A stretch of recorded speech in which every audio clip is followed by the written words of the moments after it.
Hey everybody, Eric Abent here from SlashGear.com, and today we are taking a look at the Motorola Electrify 2, which is available at US Cellular. Let's start right off with the screen here, which is 4.3 inches and running at a resolution of 960 by 540, so you've got a QHD display.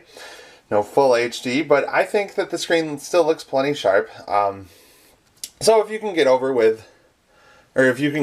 the fact that there isn't any HD, it shouldn't be a problem. On the right side, we've got the volume button and nothing else. And then on the top, we have a 3.5mm headphone jack right there in the center, the power button, and a mini USB port for charging and data transfer. On the left side here, we've got the card slot and nothing else. And then on the bottom, there's absolutely nothing of note. On the back, we've got that Kevlar back that Motorola has been putting on a lot of its phones lately, and an 8-megapixel camera, which we'll get to in just a little bit. On the inside, we have a 1.2 gigahertz dual-core processor, which is working with 1 gigabyte of RAM, which means that the phone is actually pretty quick. Switching in between home screens is fluid and lag-free, and also opening up the menu and opening up apps is pretty quick, like Jetpack Joyride here, which I've been playing lately. This phone comes running Android 4.0.4 Ice Cream Sandwich out of the box, so it's not Jelly Bean, but Ice Cream Sandwich is still pretty good. And it'd just be nice to see some manufacturers putting Jelly Bean on more of their phones now that we're, a few months out from release. You've also got a 1780 milliamp hour battery on the inside, which is pretty good. You should have no problem getting that to last an entire day on a full charge, as long as you aren't constantly on your phone. But I didn't have any problem getting it to last a full day of use. And by full day, I don't mean 24 hours. I mean from getting up and then going to bed. You've got 8 gigabytes of internal storage on the inside, but that after all of the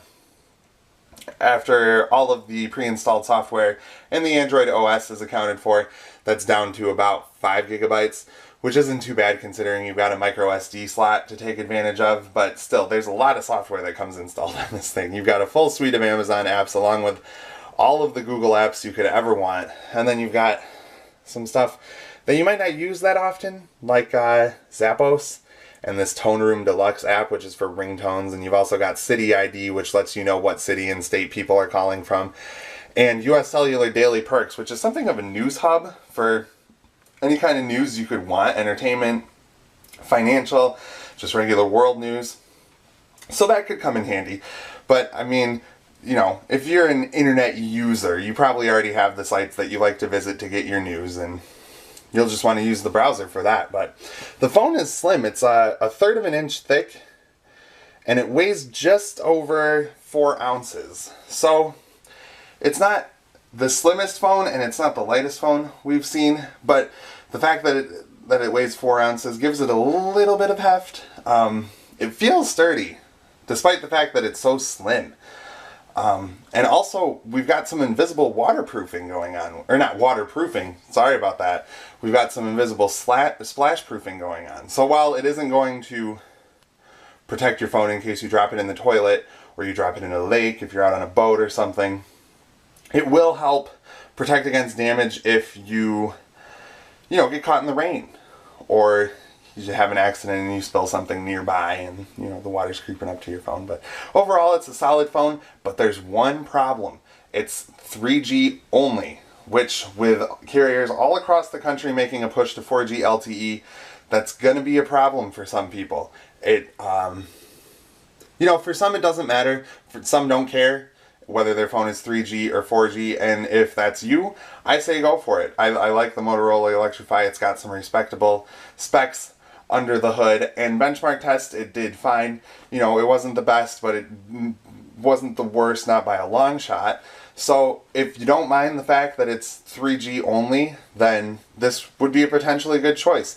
If you want 4G LTE though, I would say look around for other phones that are priced in the same range. This is $170 from US Cellular on contract, so look for other phones that are around $200. Maybe you can find one that has 4G that you like better. And, you know, it wouldn't be that hard to find a phone that has equal or better specs than this one, and also comes with 4G capabilities. But yeah, if 3G isn't a problem, then this should be a pretty good phone. I can't see, you know, any real problems with it. It does come with a lot of stuff pre-installed, and as you can see, US Cellular and Motorola put a lot of widgets on the home screens. There's a YouTube widget that we can flip through with videos. But yeah, check out the full review on slashgear.com, and thanks for watching.